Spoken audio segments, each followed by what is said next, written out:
আজকে বানালাম ঝিঙে পোস্ত একদম অন্যরকমভাবে। খুবই সুস্বাদু একটি রান্না, গরম গরম ভাতের সাথে খেতে অসাধারণ। আমার তো খুবই ভালো লেগেছে।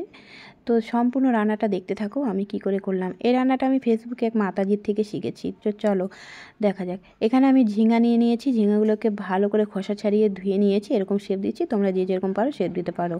তারপরে ডাল ভিজিয়ে রেখেছিলাম, ওটাকে কাঁচা লঙ্কা আর মুগ ডালটাকে ভালো করে বেটে ফেটিয়ে নিয়ে কড়াইয়ে তেল দিয়ে একে একে বড়া দিয়ে দিচ্ছি। বড়াগুলোকে ভালো করে উল্টে পাল্টে লাল করে ভেজে নিচ্ছি।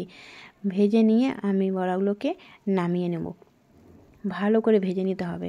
তারপরে আবারও কড়াইয়ে তেল দিয়ে দিচ্ছি, দিয়ে দিলাম কালো জিরে আর দিয়ে দিলাম কেটে রাখা ঝিঙেগুলোকে ভালো করে উল্টে পাল্টে ভেজে নেব কিছুক্ষণ। যেহেতু ঝিঙে জল বেরোবে তাই আমি এখানে নুন ব্যবহার করব না। এখন দিয়ে দিলাম হলুদের গুঁড়ো, ভালো করে ভেজে নেব। ভেজে নেওয়ায় লাল হবে, একটু লাল লাল হবে, আমি তারপরে দিয়ে দিব মশলা। এখানে আমি মশলা বলতে শুধু পোস্ত বাটা, এই যে আমি আগে থেকে পোস্ত আর কাঁচা লঙ্কা বেটে রেখেছিলাম ওটাকে দিয়ে দিলাম। দিয়ে এটাকে একটু নাড়াচাড়া করে ওই বাটি ধুয়ে আমি জল দিয়ে দিব।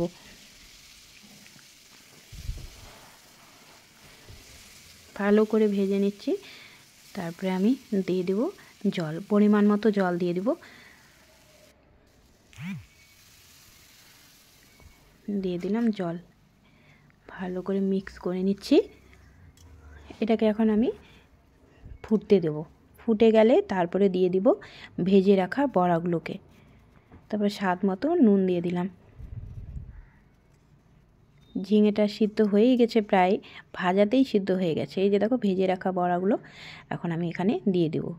এই যে ফুটে গেছে, দিয়ে দিচ্ছি। যেহেতু বড়া দিচ্ছি এখানে জল টেনে নিবে ঝোলটাকে, তাই আমি এখানে বেশিক্ষণ ফোটাবো না, একটু ভালো ফুটিয়ে যতক্ষণ ঝিঙেগুলোকে ভালো করে সিদ্ধ হয়ে গেলে আমি ঝিঙেগুলোকে নামিয়ে নেব।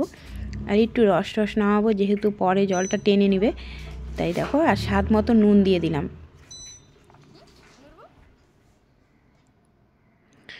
আমি এটাকে এখন হয়ে গেছে, আমি এখন নামিয়ে নেব। দেখো রান্না শেষ। পরে কিন্তু জলটা থাকবে না, একটু ঝোল ঝোলও এটা ভালো লাগে।